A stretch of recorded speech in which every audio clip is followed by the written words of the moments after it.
हाँ जी, अब हम पढ़ेंगे फीमेल रिप्रोडक्टिव ऑर्गन के बारे में, जो कि प्लांट्स का होता है पिस्टिल, कार्पल या फिर हम इसको गाइनोशियम भी बोलते हैं।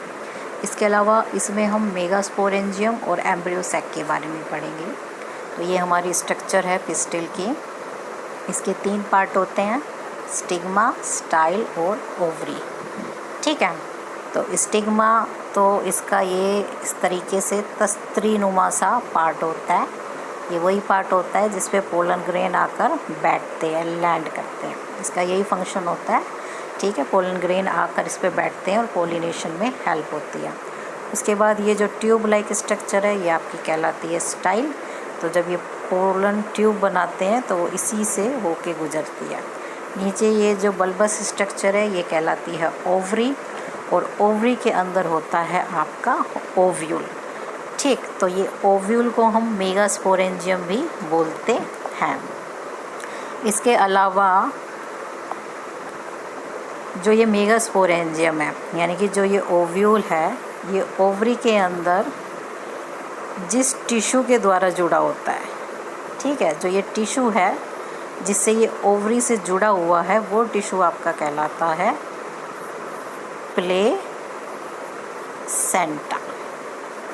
ठीक है, 11th में हमने पढ़ा था इसके बारे में। काफ़ी तरह का अरेंजमेंट होता है, काफ़ी अलग 5-6 तरह के होते हैं जो प्लेसेंटा से ये ओव्यूल्स जुड़े होते हैं।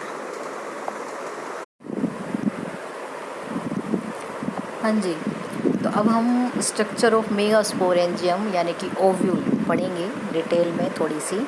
तो अगर हम इस ओव्यूल को बढ़ा करके देखें तो ये आपकी इस तरह की स्ट्रक्चर नज़र आती है। इसमें ये सारे पार्ट्स होते हैं, तो आइए एक बार इन्हें देख लेते हैं। तो ये आपका इस तरीके की स्ट्रक्चर है। तो ये पार्ट आपका कहलाता है फ्यूनिकल।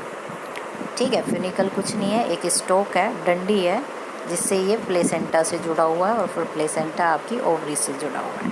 उसके बाद ये जो पॉइंट है जहाँ पे इन दोनों का जंक्शन है, यानी कि ओव्यूल और ये फ्यूनिकल जुड़े हुए हैं, वो आपका कहलाता है हाइलम। ठीक है, it is the junction between the ovule and funicle. उसके बाद जो ये दोनों हैं आपकी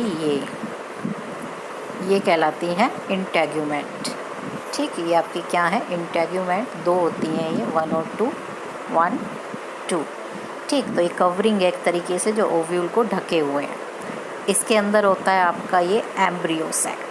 ये आपका एम्ब्रियोसैक है, और यहाँ पे जो ये ओपनिंग है छोटी सी, खुला हुआ है, इसको हम बोलते हैं माइक्रोपाइल। ठीक है, ये वही है जहाँ से पोलन ट्यूब बाद में अंदर जाती है। और जो ये एम्ब्रियोसैक के चारों तरफ टिश्यू है, ये आपका कहलाता है न्यूसिलस। ठीक है, these are the cells which are rich in nutrient. इनमें बहुत सारा न्यूट्रेंट होता है, स्टोर रिजर्व फूड होता है। ठीक है, अगर हम एम्ब्रियोसैक की स्ट्रक्चर देखें अंदर से डिटेल में, तो ये कुछ इस प्रकार से नज़र आएगी आपको। ये आपका एम्ब्रियोसैक है। इसमें इस तरीके से 3 सेल ऊपर की तरफ होती हैं और 3 सेल नीचे की तरफ होती हैं, और 2 न्यूक्लियस यानी कि न्यूक्लियाई बीच में होते हैं। तो ये स्ट्रक्चर होती है आपके एम्ब्रियोसैक की, और इसको हम फीमेल गैमेटोफाइट भी बोलते हैं। या तो ये क्या कहलाता है, एम्ब्रियोसैक, या फिर हम इसको और क्या बोलते हैं, फीमेल गैमेटोफाइट। ठीक है, तो आपकी जो पोलन ट्यूब है वो माइक्रोपाइल से होती हुई इस तरीके से इसके अंदर पहुंचती है, और जो ये है, ये वाली जो सेल है, ये आपका एग होता है, यानी कि ये फीमेल गैमीट है। तो यहीं पे आके उसका फर्टिलाइजेशन होता है। ये मेगास्पोरोजेनेसिस। ठीक है, मेगास्पोरोजेनेसिस, जेनेसिस का मतलब क्या होता है, बनना।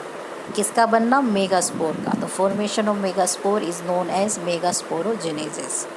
ठीक है, तो इसमें भी वही होता है, जो स्टार्टिंग में आपका न्यूक्लियस है, उसमें से कोई एक सेल डिफरेंशिएट हो जाती है, यानी कि बड़ी होती है साइज़ में, अच्छा खासा फूड स्टोर करके। ठीक, इसको हम किस नाम से जानते हैं फिर, MMC या फिर GMC, मेगास्पोर मदर सेल या फिर गैमीट मदर सेल। ठीक, इसमें फिर क्या होता है आपका मियोसिस डिवीज़न। मियोसिस फर्स्ट, तो ये एक सेल है, मियोसिस फर्स्ट होती है तो उसमें 2 सेल बनती हैं, और जब मियोसिस सेकंड कंप्लीट होती है तो आपकी 4 सेल बनते हैं इस तरीके से। तो जब मियोसिस फर्स्ट होती है तो इनका क्या होता है, जो आपकी गैमीट मदर सेल थी ये 2n थी, डिप्लॉइड थी। तो जब मियोसिस फर्स्ट हुआ तो ये दोनों अब क्या है, n, यानी कि हैप्लॉइड है, क्रोमोसोम नंबर हाफ हो गए। और फिर जब ये 4 सेल हो जाती हैं पूरी तो अब ये सारी कैसी बनी, हैप्लॉइड, यानी कि एक सेल से आपके 4 मेगास्पोर बनते हैं। लेकिन माइक्रोस्पोर फॉर्मेशन से एक डिफरेंस है यहाँ पे।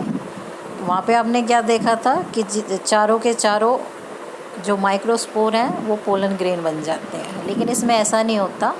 इसमें इस तरीके से ये 4 सेल अरेंज होती हैं मेगास्पोर जो आफ्टर मियोसिस बनती हैं।